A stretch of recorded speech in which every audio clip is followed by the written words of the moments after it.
Please join me in welcoming to the Distinctive Voices podium, Dr. Travis Longcore.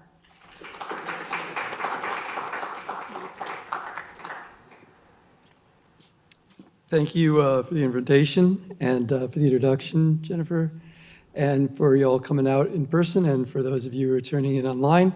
Always nice to get way back in history with the introduction there. Some things that happened a few years ago, and good to be reminded of them. So tonight we're going to talk about the effects of artificial light at night on ecosystems and people, the enigmatic effects of artificial light on our world. And to start, I'll just acknowledge some of the funders who support this work and some of the individuals with whom I collaborate.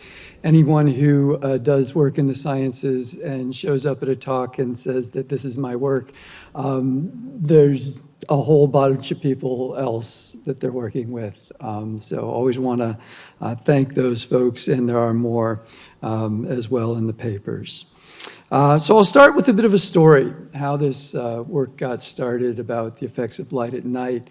It turns out Catherine Rich, who is my now wife, had gotten a little bit of a reputation of looking into this question of light at night back in the late 90s, and got a call from somebody at the Cal Fish and Wildlife about a proposal to light the Vincent Thomas Bridge in the Port of Los Angeles with, as you can see on the thing there, 12 floodlights that would be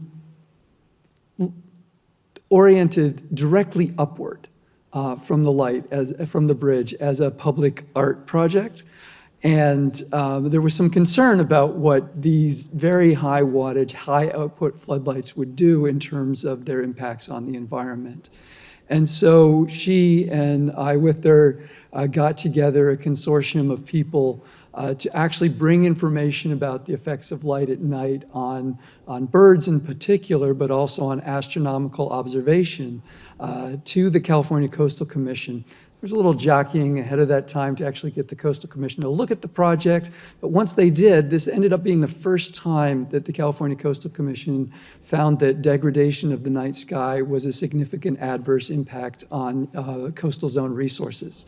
And they said no to this project. And we ended up actually with this decorative lighting project, which was much more what the neighbors wanted at the start. So if you ever go by the Vincent Thomas Bridge in the Port of Long Beach and see those lights, the reason they're these little blue tracer lights and not a bunch of high wattage floodlights pointing up toward the moon, which was calculated at the time would have been visible from the moon as a point source with the naked eye. It was that much light being proposed. And why you have this instead, now you know where that started. And it started as a continuation down this road. In that process, we met the fellow here on the left, Bob Gent, who was the president of the International Dark Sky Association at the time and one of our allies on the Vincent Thomas Bridge project. And afterwards, he was talking to Catherine, and he said, you know, I explained to a lot of people about the effects of light at night, and people get the astronomy piece, and they kind of understand the human health bit a little bit, but I'm having a hard time convincing people that wildlife is something important. Can you guys write a white paper on wildlife that I might use? And we kind of mulled that over and thought, you know, there's been some white papers written. This was about the year 2000. And we didn't think we could do a whole lot better than that, but then had the idea that there were people around the world who were working on light at night and weren't really talking to each other, and it hadn't really been synthesized. So we came up with the idea of doing a conference, and that turned into a conference in 2002 that was co-sponsored by our nonprofit, the Urban Wildlands Group, and UCLA Institute of the Environment and Sustainability, called Ecological Consequences of Artificial Night Lighting, which turned out to be the first international conference that we know of that brought people together from around the world working on these topics, had the ornithologists talking to the entomologists, talking to the mammalogists, who hadn't had the opportunity before to share this information together. And out of that, there was a little coverage of this in Science News, the headline on the left. And on the right, about the same time, the National Park Service in the United States was really starting to look at light at night as part of preserving the natural resources that they have an obligation to preserve under the Organic Act that created the National Park Service. And so they were taking these panoramic views of the night sky at that time as well, and sort of pioneering the measurement of light at night. We came out with a paper in 2004 called Ecological Light Pollution, and then a book that came out of the conference titled the same in 2006. And it kind of laid the groundwork then for a growth in research over the last 20 years, because just this last year, this topic was on the cover of Science. So it went from something where we couldn't find even the term anywhere in the literature in the late 1990s to being on the cover of Science last year. My friends Annika and Camille with the article on species and habitat. So that's a little history, how we got here, and sort of the qualification, as it were, for how I can stand up here and talk a bit about light at night. But what is it that we are talking about? We're talking about the night sky, the ability to see the universe, the view here that is looking upwards, and I'll show you a few of these. This is from a hemispherical camera lens where you point it straight up and you can see the horizon all around the circle. You can see the Milky Way cutting across lower on the left a little bit. This happens to be taken on the north rim of the Grand Canyon. I have students out. This was taken this past summer in Idaho, looking out, and you can see the Milky Way there, some of the forest surrounding it, and a couple of little blurbs of light in the lower right, and at the bottom, those are city lights. And then that funny thing up at the northern horizon, the purple and the yellow, that's the aurora borealis. And the green in the sky to the bottom and the left there's a little bit of sky glow that you can see, the natural colors that we would have seen as humans since the beginning of time and beginning of language. And so it's being able to see that and comparing it with outside of Los Angeles. Same camera, even a much shorter exposure, and you see the stars are starting to get washed out. This is the Santa Monica Mountains. You can see a bit.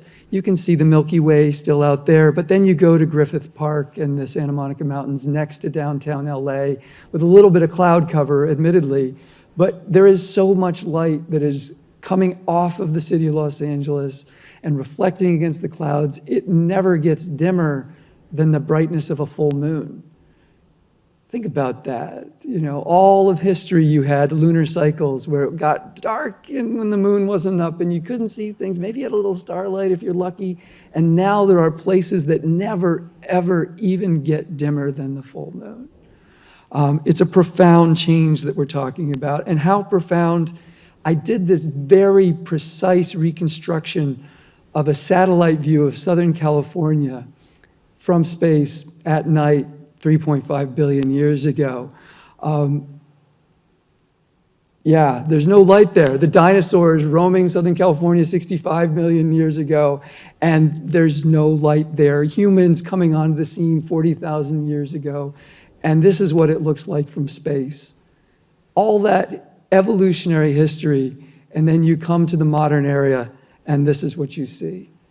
Right? This is a massive transformation of the environmental conditions in which life on the planet is surviving. And it has profound consequences. So night, to do this work, you sort of have to start thinking about night a little more expansively than we do with our normal bias as humans, with our vision adapted to the daytime. Because usually what we just do is we turn the night into day, hence that photograph, without recognition that half of the species on this planet are nocturnal, right? Half of the action of life goes on at night. And so things happen during dusk as the sun sets. There are changes that go on. We feel it if you go out and you experience dusk into nighttime without turning the lights on. You get this experience when you go camping and things like that. And start to recognize that there's all of this marvelous stuff that goes on. Flowers that are only pollinated by moths open up at night, not during the day. They will track the moon in the sky if it is visible. There are certain plants that will fold their leaves up at night, and others that will droop downward because they don't need to be catching the sun's rays. There are all of these subtle changes as we go from the day into the night, like the opening of this datura flower. Our birds, which we may appreciate in the day, they go into basically periods of quiescence, where their metabolic rate may decline. Things like a mourning dove that you would see in your yard, its metabolic rate declines 20% at night. The sparrow, maybe 50%. An oak titmouse there, a common species of our oak woodlands here in California, its metabolic rate goes down close to 70%. And our hummingbirds, 85%, basically going into a state of torpor at night, this transition so that they can conserve their resources until the day. Vision changes. We as humans, we're used to seeing things in color during the day. We're using our cones, the photoreceptors in the eye, for color light through to the twilight period. As we go down into lower levels, we switch over to our rods and cones. The rods are our nighttime vision, our grayscale vision, as it were. As it gets even darker, we're just using our rods. And so our perception of the world and its colors changes as humans. It does for other species as well, but some of them see color actually into the darkest of the night. These graphs here on the right-hand side show color vision in some moths here. This is a couple of moth species. Their color vision extends all the way down into starlight. We're out there seeing things in grayscale at best, and they're out there seeing the full color of the flowers because they're out there pollinating them at night. And what do we do to this? How do we get that? We light things up for us, you know, and the satellite image that we see of light at night is millions of individual decisions like this one. How to light this park up, how to, you know, do you shield it? What color is it? How bright is it? When does it go on? What's it for? Millions and millions of decisions and millions of lights adding up to a changed environment. And so we start thinking about the effects. I put them into 4 categories, and these are just my categories. Other people might have other ones, but they're useful for me to sort of organize and think about it. I think about attraction and disorientation. I think about loss of connectivity or fragmentation of the landscape from light. We talk about interference of pollination and foraging and ecological interactions between species, predator-prey relationships. And then finally, about cycles, daily cycles, lunar cycles, annual cycles, the timing of which light has been, over those millions of years and billions of years, a steady time giver for life on Earth. But that breaks down when you have artificial light at night. And so we'll look at some of these 4 general categories, and I'll show you what I mean about them. So attraction and disorientation. This has been known for a very long time. Humans use the attraction of birds to hunt them in various parts around the world. But we see it during nocturnal migration. Our songbirds migrate at night because it's cooler then and they got to eat during the day.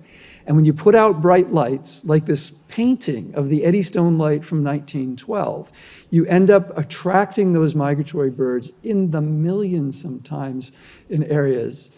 You know, you've got millions of birds migrating, and they're being guided along their way by the lights, because the lights are completely artificial stimulus to them. They don't know quite what to do it, and they go toward them. We don't know exactly why, but it's what they do.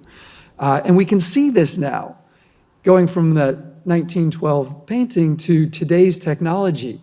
This is weather radar. This has been processed by some colleagues who were at Cornell at the time. And you can see clouds moving across the United States here. And then this flash as we go to each new day.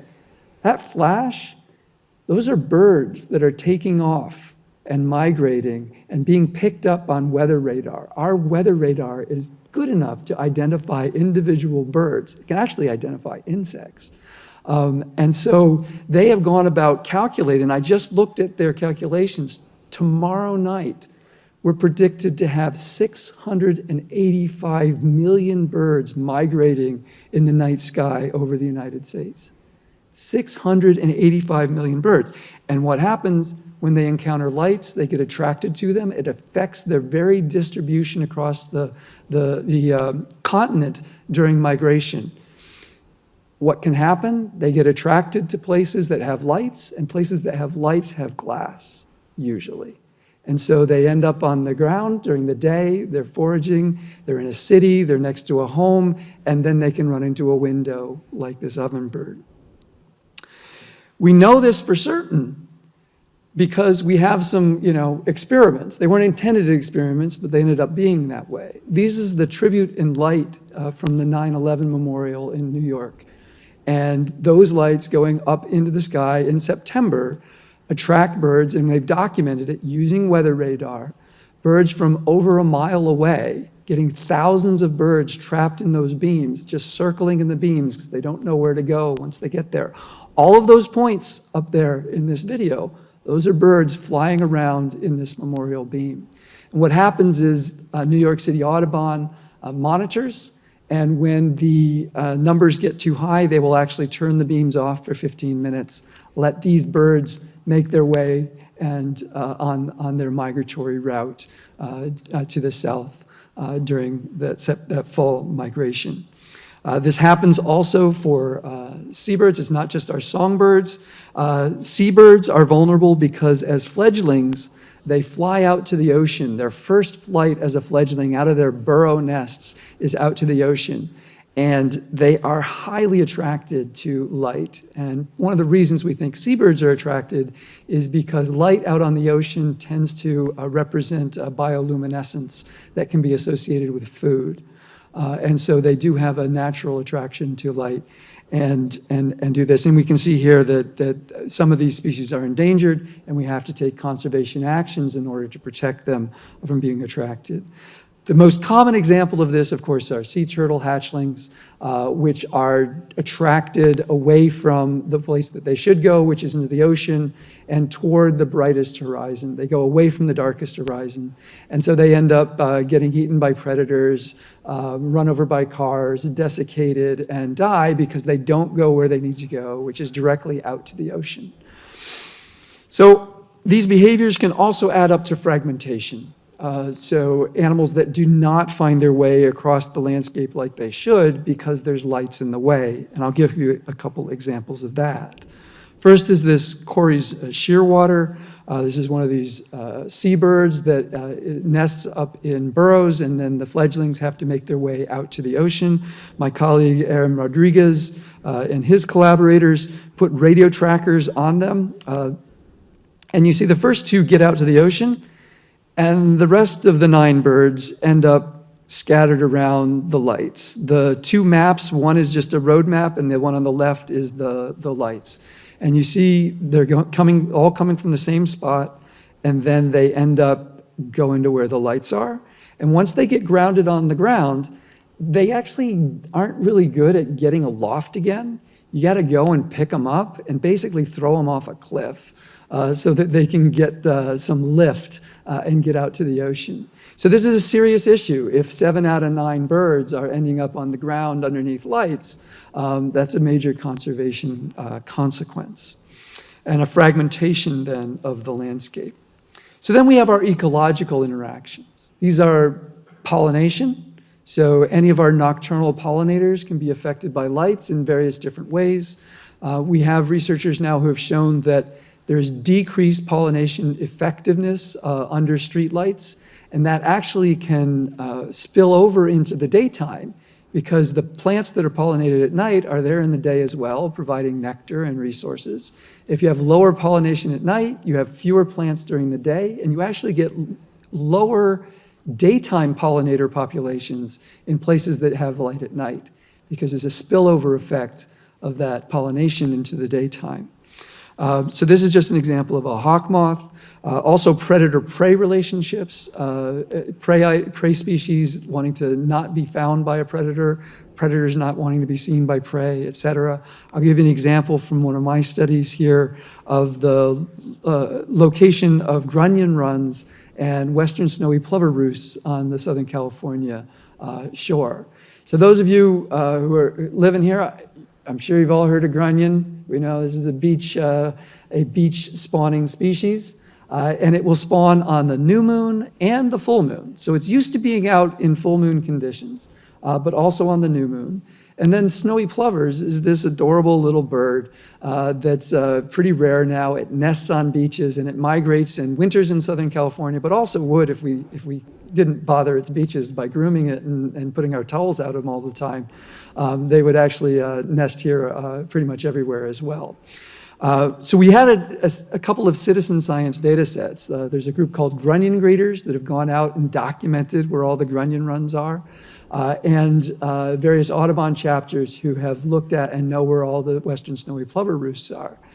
And then we, and I say we because it was a grad student of mine who was a good sport and went out and measured the light pollution at 500 points along the coast using that camera with the hemispherical lens that I have.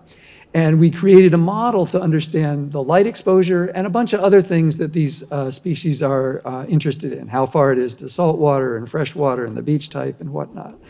And I'll just show you the result for the plovers here, which is sort of the probability of finding a plover roost.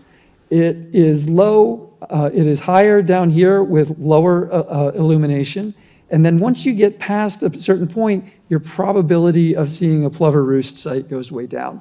And that point is about 5/100ths of a lux. Now for comparison, a full moon is 1/10 of a lux. Okay, so this is the light, artificial light pollution that is less than half of your full moon is enough to reduce the probability of your plovers being there. And the reason we think is they like to be in the dark because they are, frankly, tasty little morsels. And the darkness is what keeps them from turning into food at night. So they're basically using darkness as a refuge on our beaches. It turns out that the grunion are perfectly fine up to about a same amount as light as the full moon.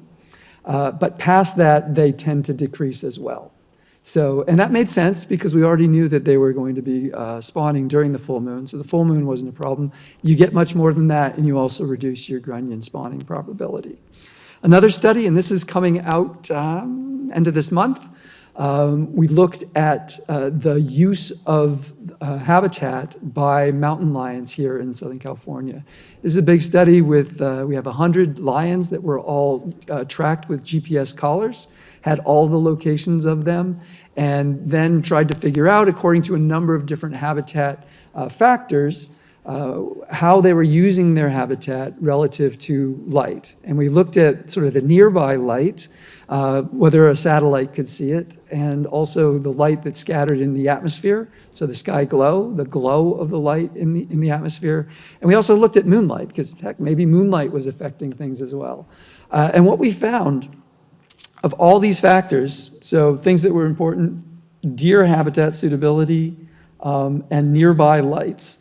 And as you look at these, so we looked at their habitat use in the daytime and habitat use in the nighttime. And as you go to the right or left of those dotted lines, that's indicating a positive effect or a negative effect. And so the two things I want you to notice is nearby lights, both in daytime and nighttime, has a high negative effect on mountain lion habitat use. That means, and the way I interpret this is, they know where the people are. Because lights in this instance are probably just indicating people, because they're not scared of being seen by another predator on the landscape today. Mountain lion, I'm pretty sure, is scared of pretty much no other animal, but they are scared of us. And so they know they are using the habitat, or let me rephrase that. I shouldn't say that. They are behaving as if they know that we are dangerous and that we are the ones with the lights. And so we find that. The other thing that's reassuring is there's a greater probability of finding them in good deer habitat. So that means our model's working. It's predicting that we're finding them where there's good deer habitat, but they really don't like to be where there's lights. And this is consistent with another study that looked at mountain lions across basically the Intermountain West, Utah, Nevada area, also finding the avoidance of lights by mountain lions. And going back a couple of decades, radio collaring of an individual juvenile mountain lion that basically picked its way across the Orange County landscape, avoiding areas with lights as it did, even if there were no people. They've associated that now with it being a dangerous condition. Okay, so rhythms. So those are interactions between species. How about rhythms? So this photograph just blows me away. It was taken by a student practicing, not my student, another, practicing drone photography on a soybean field.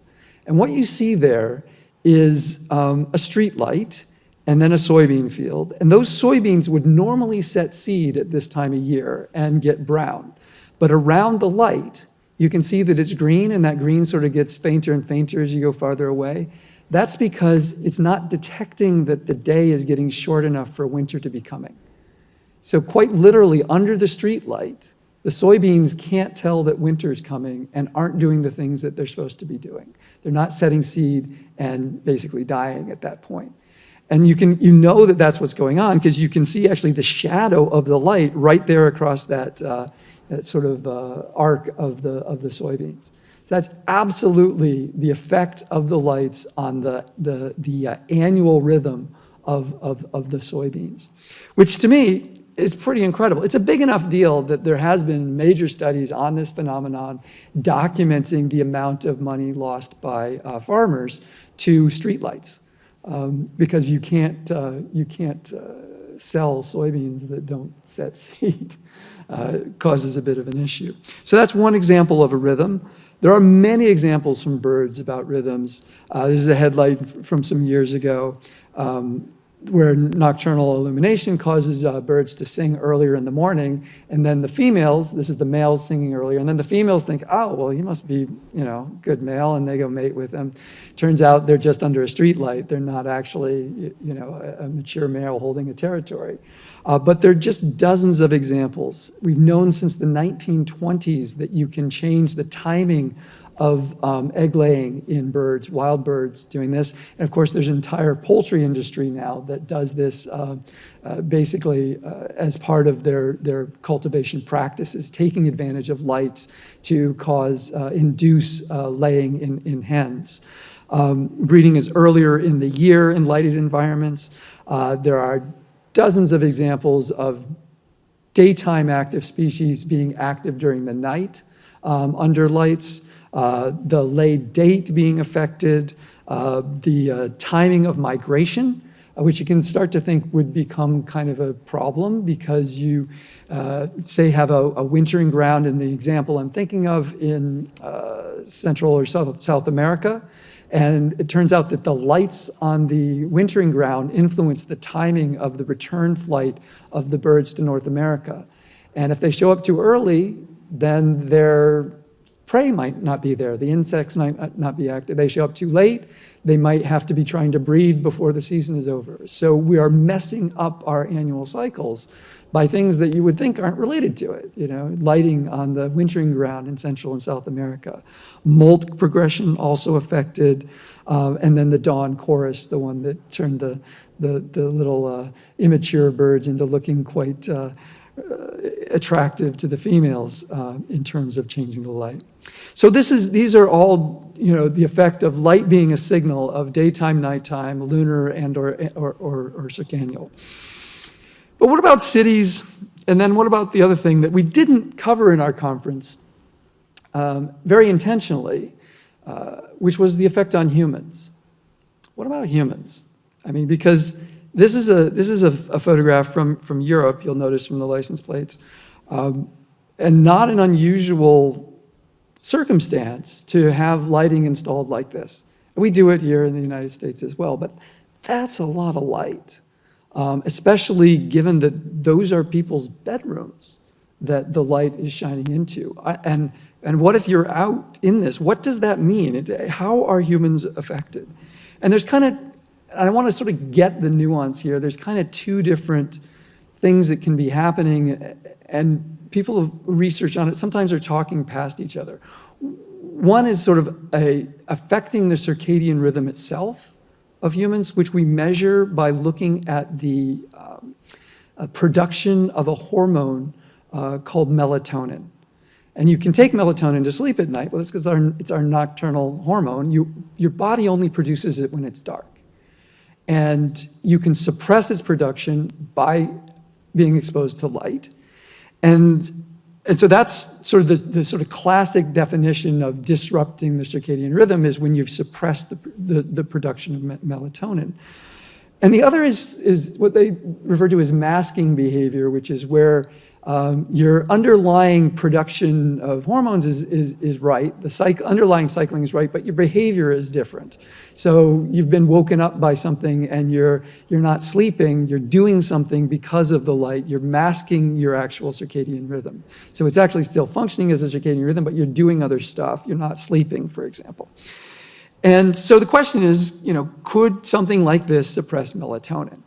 And there was a paper a couple years ago now looking at the sensitivity of, I think they had at least 50 people in this study, measuring their sensitivity to light and the suppression of melatonin. So the x-axis on this graph up here is melatonin suppression, and the y-axis is illumination.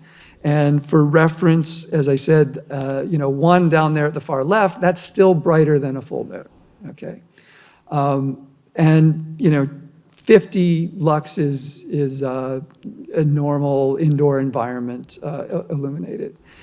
And what we see here is that there is an enormous variability in the sensitivity that people have to light in terms of melatonin suppression.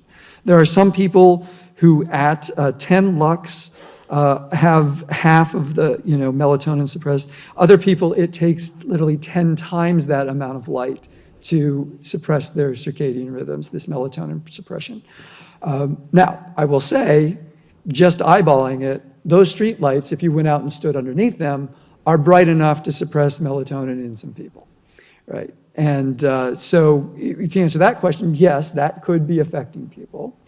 There is then the question of, is that amount of light from outdoors, because we're often talking about outdoor lighting in this, is that coming through and affecting people indoors at high enough levels to affect human health, for example? And there's surprisingly little research on this. There's some, but using tools that don't sort of see light that's less than the brightness of the full moon. And I'm very much interested in what happens less than the full moon.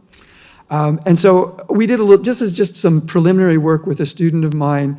There's two little lux loggers in the picture in the upper left that are measuring light every minute of the night. And like many studies that one does out there in psychology and whatnot, we got the bedrooms of college students at UCLA. And so we got a sample of more than a dozen students willing to let us measure the light overnight. And what we found is there are some people, the top lines on that graph there on the right, who are perpetually being exposed to 1.5 lux through the window of their bedroom. And 1.5 lux, so a full moon, again, 1/10 of a lux. So times 10, and then so 15 times brighter than the full moon is what they're experiencing all the time. Now, that would be, if you remember the previous chart, that's still on the way low end of suppressing melatonin, okay? Probably it's not suppressing melatonin, but it's certainly a heck of a lot brighter. And in fact, over 2/3 of these bedrooms are experiencing light that's greater than the full moon chronically, okay? And now we also know that lunar sleep cycles are widespread, meaning human sleep duration correlated with the phase of the moon is a thing. Now, 10 years ago, somebody published a paper that found this in some old data. They're like, hey, it looks like this is happening. People laughed at them. It's not bright enough, can't possibly set people's rhythms, can't possibly blah, blah, blah, blah. Well, this paper comes out in 2021. Kasiragi and senior author here is De La Gracia from the University of Washington. They worked with rural populations in South America, either with no electricity or very little electricity, and then, of course, college students in Seattle. And so there's 3 different curves on there. One of them, which is rural no light, is the blue line. And then rural with limited light is the sort of orange line, and then the urban is the green line. Every one of them has lunar periodicity. And interestingly, you get less sleep as you get more urban. So because we're marking duration of sleep in this graph. And this was, I'll put this in quotes, knew this was true, meaning I surmised it and I assumed that it was true. And when this paper came out, I was like, oh, good. This was quite conclusive that there are lunar cycles in sleep that persist. Now, why is not been proven? We can infer that lighting has something to do with it. Just by this graph right here, but why there's a lunar cycle in urban context, even the author of this paper suggests things other than it being the light of the moon contributing to how bright it is in people's bedrooms. We also know, other studies, that the brightness of the surrounding area using satellites is associated with lower sleep duration nationally in the United States. This happened to be a cohort, this is out of Peter James and his colleagues at Harvard, showing that if you're in the lowest 20%, that gets put as 1 on this graph. As you get to the highest 20% of people in terms of the outdoor light that we measure from satellites, you've got both men and women with significantly greater proportion of them sleeping less than 7 hours. So that proportion goes up the brighter it is. And so that's some more evidence. None of this is showing yet that we're suppressing melatonin, but it is showing that we have sleep disruption based on measuring the upward light. Okay, so maybe there's other factors. Maybe light is just correlating with other things, and that's it's spurious because it's something else. This is a paper that some colleagues at USC and I did. We looked at 4 different factors in California. This is California Teachers Study.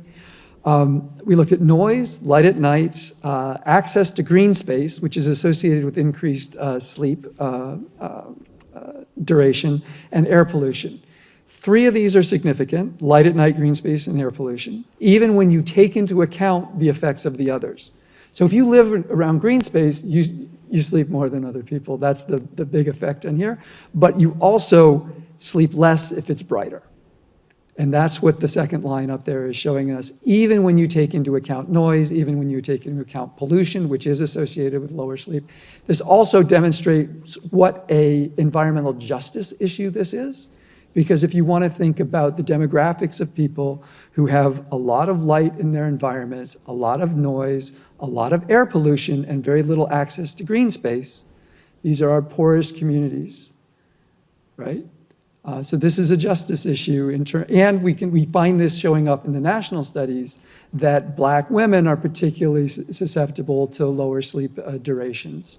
And it is explainable through light at night, and we could even go a step further and start to talk about why it is some of these areas are so bright at night, having to do with surveillance, perception of crime, people's idea of safety, but all of that has a consequence.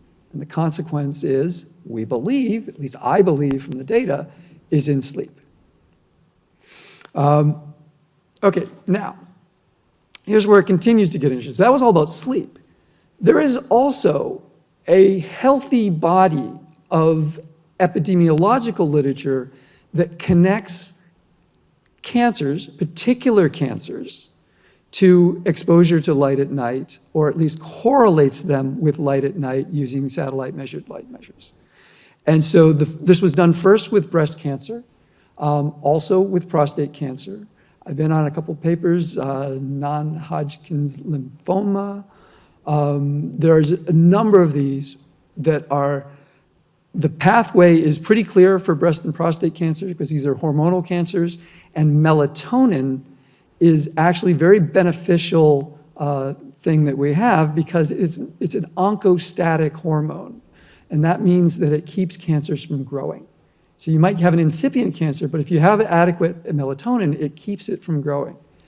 And so breast and prostate cancer are this way.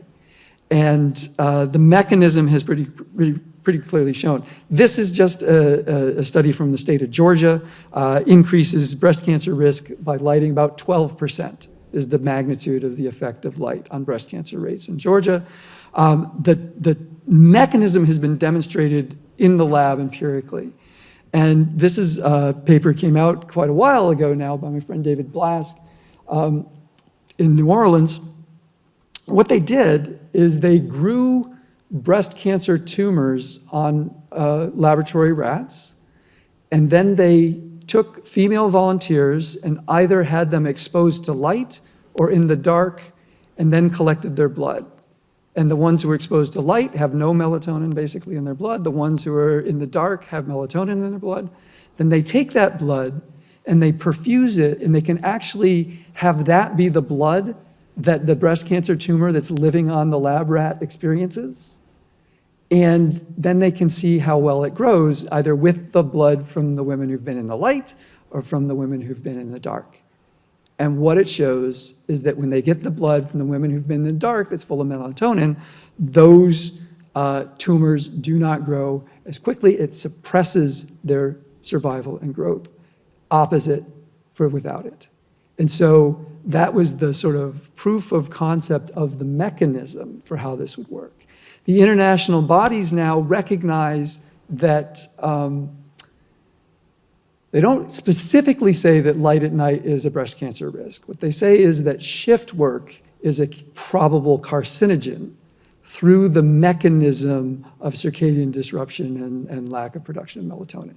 Because that means nurses, pilots, people who don't sleep in the dark and are much more likely, have this increased risk of having these specific cancers that are associated with light exposure. And so again, many of us in the field kind of know, in quotes, that that's what's going on. The international consensus says it's likely, and here's the pathway, but has identified shift work as being the probable carcinogen. My colleague Abraham Heim, rest in peace, and his colleague Boris Portnoy put out this book about light pollution as a risk for breast and prostate cancer, and concluded that policymakers should be convinced to curb the wide-scale introduction of short wavelength illumination, which is potentially the most dangerous component of light pollution. And I want to get to that in just a second, the sort of why short wavelength. All this by saying is to wrap up, this is sort of the fourth category of things, circadian rhythms. This is all about circadian rhythms. So we've got these four things that are affecting life from light pollution. And at this point, we could probably stop and say, yeah, it's probably something we should do something about. And the fact is, there's plenty of easy solutions, which sound almost like your parents if you grew up in a time when one still conserved electricity. Turn the light off when you don't need it. Only shine the light where it needs to be, when it needs to be. Only use as much as you need. Just sort of basic things, which actually are the building blocks of light pollution mitigation. But the last one is use the lowest possible correlated color temperature for the goal of the lighting. And that's about color and spectrum. And so I actually designed this talk so that we could bail out here if you wanted to ask questions, or we can talk about spectrum. So it's dealer's choice. You're here in the room. Do you want to hear about spectrum, or do you want to ask questions? Spectrum? Okay, here we go. We've been transitioning into new lighting technology. Most of you probably remember that for like the last 60 years, we've had high-pressure sodium outdoor lighting, which is this sort of orange glow, yellow-orange glow. And in recently, the last decade, it's been converting to LEDs, which tend to be full-spectrum white, that stuff on the bridge there. This is a 6th Street bridge going into Los Angeles. And the difference between those two is the composition, the proportion of different wavelengths of light as you go across the visible spectrum. We see from the violet all the way to the red, right? So the rainbow. And there's plenty of different lights that produce plenty of different colors in different proportions. And the way that we express those, so this is just an experiment, actually from a colleague in Germany, of different lights that he was testing for insect attraction. And the way that we sort of summarize it is something called correlated color temperature, which is, for you physicists and engineers who took physics, it has to do with the temperature of a black body and the color of light that comes off of a black body when you raise it to that temperature Kelvin. So the way I usually explain it, though, is low color temperatures are more red and yellow, and high color temperatures are blue. I think about looking at a fire. The hottest part of the fire is blue. That's a high color temperature. The coolest part is red and yellow, and that's a low color temperature. Ironically, we also identified these as warm-looking lights and cool-looking lights, except a high color temperature is cool-looking because it's blue, and we associate that with ice, and a low color temperature is warm-looking because it's, I don't know, cozy. But we use it. So a very low color temperature for outdoor lighting might be under 2,000. Our high pressure sodium is like 1900 degrees Kelvin, whereas a very blue, icy white light might be 6,000 Kelvin, which is like daylight, because so that's on the right-hand side there. So the way that I've gone about, and with my colleagues working on understanding this, is we have to understand the spectral composition of different types of light, and then the sensitivity to it of different responses. And so in the background there, in the full colors, you have daylight. So this is the spectral composition of daylight in the back. And then there's a sort of a second one, which is the human daytime vision sensitivity. And then in the front, in the pastel, that's the interaction between daylight and our human visual daytime sensitivity. We have daytime. That was the daytime vision we were talking about earlier in the talk. And so that's that overlap. And so as we go through here with different spectra, we can say, okay, here's a high pressure sodium lamp. It has a very different spectral output. That's the colors in the back. We still have that curve of human daytime sensitivity. And then you can see that we're using a bunch of the light in the reds and the yellows for our human color vision when we're under a high pressure sodium lamp at night. And I'll just go through some of these. This is what a 4,000 Kelvin LED looks like. Huge peak in the blue. And the reason for that has to do with the history of LEDs, which is the first LEDs that were commercially viable for outdoor lighting were based on, and they continue to be, on a blue LED that's coated with a phosphor. And the phosphor absorbs a bunch of that blue light and then radiates it back out. And so what you're seeing on any LED spectrograph like this is the blue, what we call the blue pump, which is that blue peak right here. And then all this light over here on the side, that's all of the light that's been re-radiated out from the phosphor, okay? And this, as time has gone on, we've developed lower color temperature LEDs so that the blue peak is much smaller and the phosphor part is much larger. So this is a 2200 Kelvin, a very low blue light, but still full color light. It would look kind of warm-ish colored, yellowish as an LED. And there's plenty of light there for daytime vision. Then there's a different curve for melatonin suppression. We've been talking about melatonin. It's a little bit farther to the blue, about where there's a whole lot of blue and correlates not coincidentally with the blue sky, right? So our melatonin suppression, which is these special non-image forming photoreceptors in the eye, is targeted into the blue of the blue sky. And so if you've got that light, it's telling you at a certain brightness that it's daytime.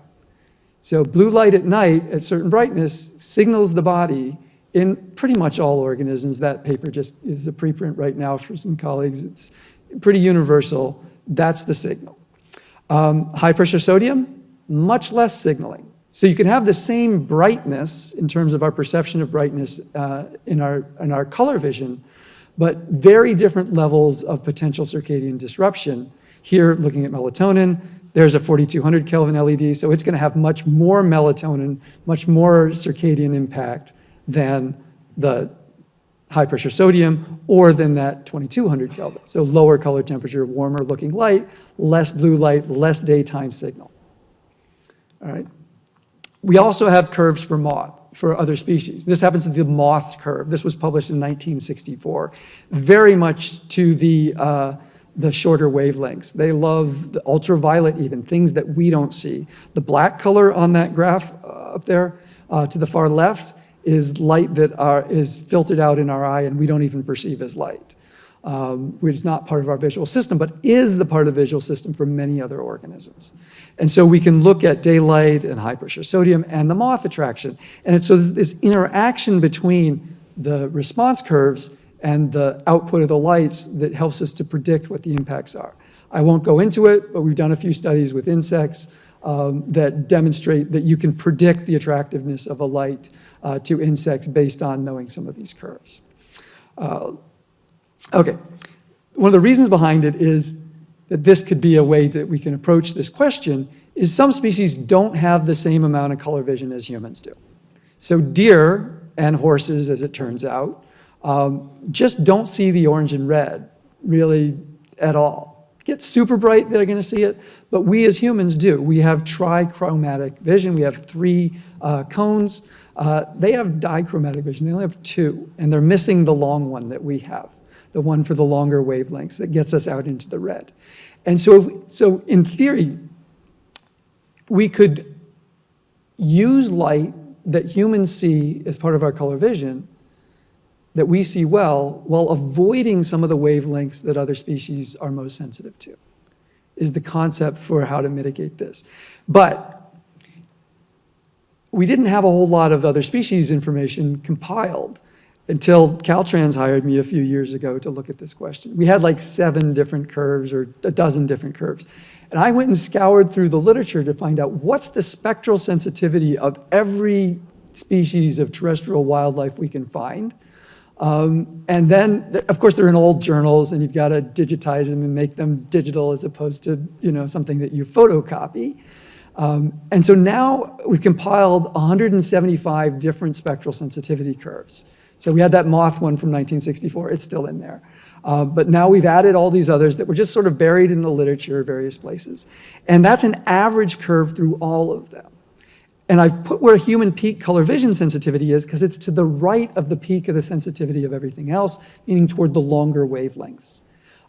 Just dividing it up into bins so that you can see the level of variability. If you want, every organism on the planet to see something, green's a good color, right? All terrestrial species pretty much see green. That's because plants don't like green, right? That's because they reflect it all and because they're using other wavelengths for photosynthesis. And that's why plants are green, and that's why we all see green as terrestrial species. So that's everything together. Also divided it out by different classes to figure out the kind of variability. Again, this stuff should be out in a month or so. And leading us to the question of, can we take these and then put them together with the spectral outputs of a whole bunch of different lamp types. So every one of these is the emissions of a different type of lamp.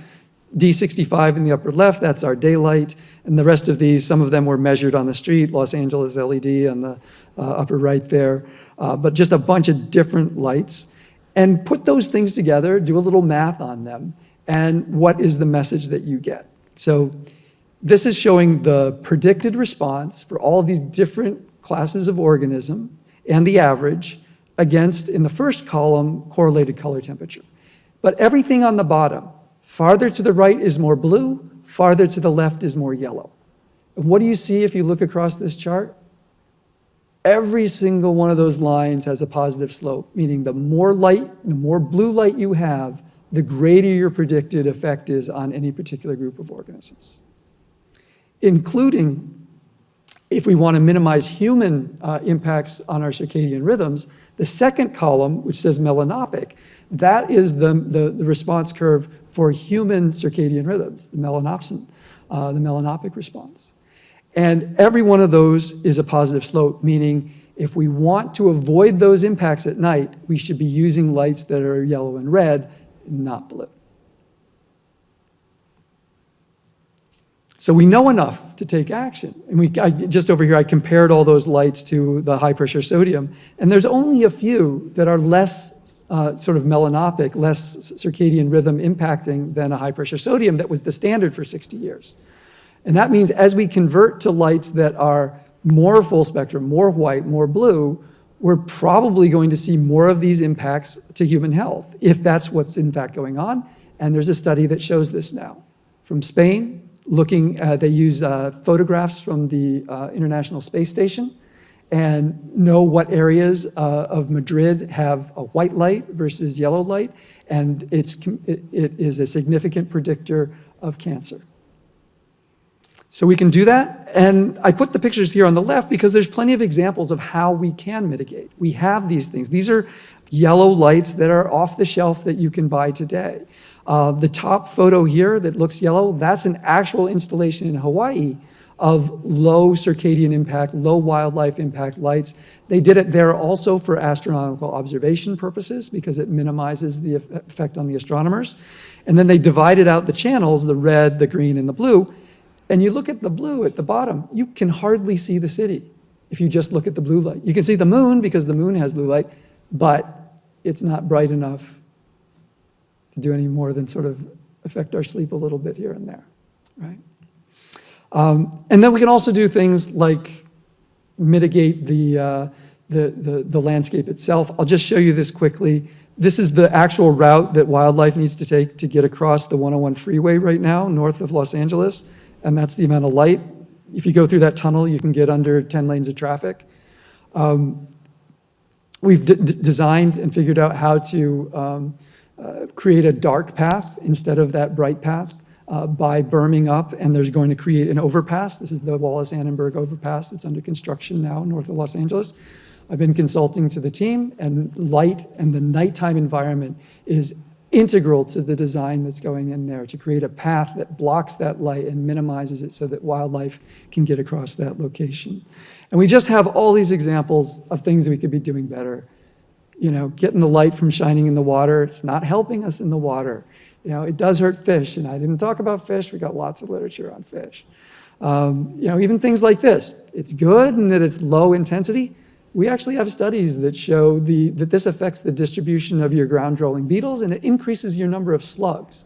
And the longer you have a light in your garden, the more slugs you get around it. Imagine this for a moment. It was a 4-year study on the dynamics of slugs under experimentally installed garden lights.